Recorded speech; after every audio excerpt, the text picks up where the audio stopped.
Opa! O Senhor das Moscas, esse romance do inglês William Golding, publicado originalmente em 1954, tem uma premissa até bem simples. Ele vai contar então a história de um grupo de meninos que sobrevivem a uma queda de avião numa ilha deserta, e agora eles vão precisar se organizar para conseguir sobreviver ali enquanto aguardam por um resgate.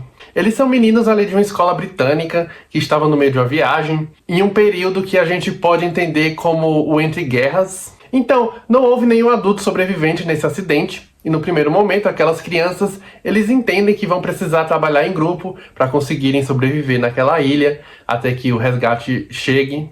O que vai significar, então, que eles vão precisar se organizar e se dividir em tarefas. E no começo as coisas até funcionam bem, só que a partir de uma divisão que vai acontecer entre grupos ali, vai ser iniciado então o caos e a desordem. Esse livro então ele vai ser basicamente uma aventura alegórica sobre o amadurecimento, sobre a perda da inocência. Parece que a gente está presenciando ali de fato um experimento social que vai até as últimas consequências, principalmente porque o objeto do estudo aqui são as crianças. Então você vai ver aqui, por exemplo, como que é frágil todos esses códigos que sustentam essa ideia moderna de civilidade. A grande ironia é que aqueles meninos que outrora a gente entende como inocentes, eles vão se transformando de acordo com a necessidade de sobrevivência. Então eles vão contrariando todos aqueles valores que eles foram ensinados no mundo dos homens.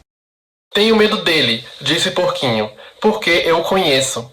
Quando você tem medo de alguém, você o odeia, mas não pode parar de pensar nele. Você se ilude, dizendo que ele no fundo é legal.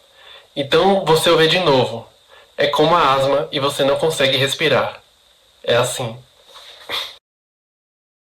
Então, portanto, naquela redoma que é a ilha deserta, sem a supervisão de adultos, a gente vai ver esses meninos criando regras e reproduzindo o que eles aprenderam no mundo comum deles. Só que agora aplicado num mundo que a gente entende como o mundo dos meninos, que é um mundo até então desconhecido, mas que vai se valer desses valores que eu mencionei para ser mensurado, para ser dominado. Só que a gente entende que aqueles valores eles não vão ter muita serventia, pelo menos não a longo prazo, naquelas circunstâncias que eles se encontram. Esse aqui, então, é um livro que vai ilustrar o tempo todo como que é frágil essa linha entre a civilização e a selvageria, como que ser selvagem e irracional parece ser algo inerente ao homem, principalmente em um ambiente que não tem lei, que não tem regras e muito menos figuras de autoridade que vão punir. Como eu já tinha mencionado, o grupo então vai se dividir em duas facções rivais. Uma então vai ser liderada pelo Ralph e outra vai ser liderada pelo Jack. O Ralph então ele vai ser aquele líder super diplomata e muito justo. Ele acredita na importância, assim, por exemplo, de manter uma fogueira sempre acesa no topo de uma colina, para o caso de um resgate passar por ali. Ou seja, grande parte dos esforços do Ralph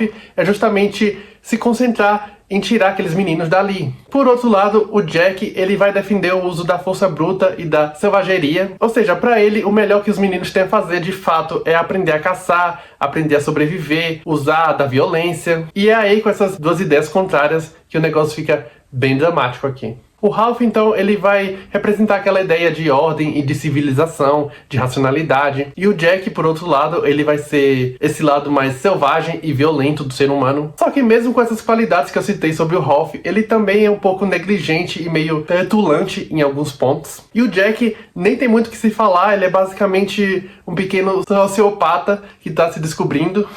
O personagem que vai ser o mais centrado aqui do livro, de fato, é o Porquinho. Ele é muito lógico e ele é muito racional, só que pelo fato dele ser um gordinho de óculos, asmático, ele é sempre alvo de chacota.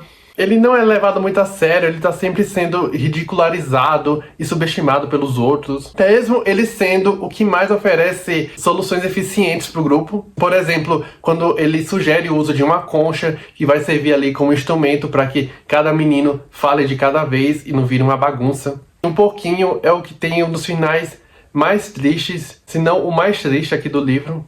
Outra coisa interessante aqui do romance é como esse rompimento da razão para dar lugar ao caos também vai acontecer a partir do contato dos meninos com o místico. Ali, depois de um episódio muito específico, os meninos então eles passam a acreditar que existe uma entidade desconhecida e monstruosa que habita a ilha, que os vigia e que os ameaça. Ou seja, esse aqui de fato é um livro bastante alegórico. Aqui, por exemplo, você vai ter muitas ideias de como nascem regimes totalitários, ou como a própria Segunda Guerra Mundial se formou. Além dessas questões sobre a natureza humana, ele tem algumas cenas bastante brutais e gráficas, só que também tem umas passagens muito bonitas. Existe uma cena ali em que certo personagem vai perceber que, na verdade, não existe nenhum monstro ali na ilha. É um momento de insight e é algo quase assim divino. É uma cena muito incrível. No meio deles, com o corpo sujo, cabelo emaranhado e nariz escorrendo, Rolf chorou pelo fim da inocência.